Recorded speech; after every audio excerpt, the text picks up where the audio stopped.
ఇటీవల CPM party నాయకుల మధ్య మరియు కాంగ్రెస్ పార్టీ రాహుల్ గాంధీ మరియు తెలంగాణ నుండి సీఎంగా ఉన్నటువంటి రేవంత్ రెడ్డి మధ్య జరుగుతున్నటువంటి యొక్క కేరళ ఎన్నికల నేపథ్యంలో ఎల్డీఎఫ్ మరియు యూడీఎఫ్లు ఇవి తరతరాలుగా అక్కడ ప్రతిపక్ష మరియు అధికార పక్షాలుగానే ఇప్పటి వరకు ఉన్నవి. మొట్టమొదటిసారిగా కనుక చెప్పాలి అనుకుంటే కేరళ రాష్ట్రంలో ఈఎంఎస్ నమూద్రిపాద్ ఇప్పటి వరకు గుర్తు ఉండాలి. ఏప్రిల్ 5, 1957 సంవత్సరంలో ప్రప్రథమంగా కాంగ్రెస్ పార్టీని కాదని దేశంలో మొట్టమొదటిసారిగా సిపిఎం పార్టీ కేరళలో అధికారానికి వచ్చింది. అనగా అప్పటి నుండి ఇప్పటి వరకు కనుక చూసుకున్నట్లయితే సిపిఎం పార్టీకి మూడు రాష్ట్రాలు ఉన్నవి. ఆ 3 రాష్ట్రాలలో కేరళ, త్రిపుర అండ్ వెస్ట్ బెంగాల్.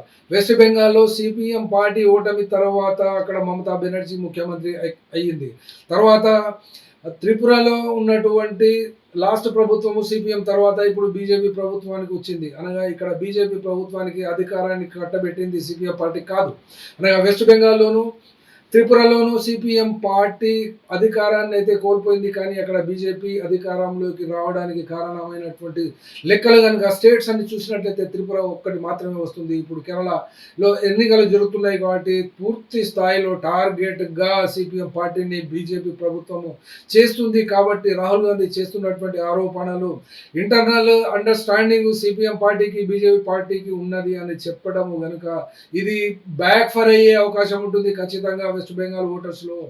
ఎందుకంటే భారతదేశంలో ఉన్నటువంటి అన్ని రాష్ట్రాలలో 28 రాష్ట్రాలలో చూసినట్లయితే కేరళ ఇండికేటర్స్ మొత్తం దేశంలో ఉన్నటువంటి రాష్ట్రాలలో కేరళ టాప్ ఇండికేటర్స్ అన్నిట్లో కూడా ప్రప్రథమ స్థాయిలో నిలబడేటువంటి పరిస్థితి ఉన్నటువంటి కేరళ మీద రాహుల్ గాంధీ అయితేనేమి వాళ్ళ తరఫున వాళ్ళు కాంగ్రెస్ పార్టీ ద్వారా అధికారాన్ని బీజేపీకి అప్పగించినటువంటి సందర్భాలే కనుక చూసినట్లయితే కేంద్రంలో సాక్షాత్తు బీజేపీకి అంటే వాళ్లకు అప్పచెప్పినటువంటి పార్టీగానే నిలిచిపోయింది. అట్లాగే కాంగ్రెస్ తరఫు నుండి అనగా లాస్ట్ ఎన్నికలలో ఎప్పుడైనా కానీ కాంగ్రెస్ పార్టీ తర్వాత బీజేపీ గెలిచింది అంటే అటువంటి రాష్ట్రాలు చూస్తే 11 నుండి 12 రాష్ట్రాలు దేశంలో ఉన్నవి. మరి సిపిఎం పార్టీ నుండి బీజేపీకి ట్రాన్స్ఫర్ అయినటువంటి పార్టీస్ ఏవి ఉన్నాయో అని కనుక చూసినట్లయితే త్రిపుర మాత్రమే వస్తుంది.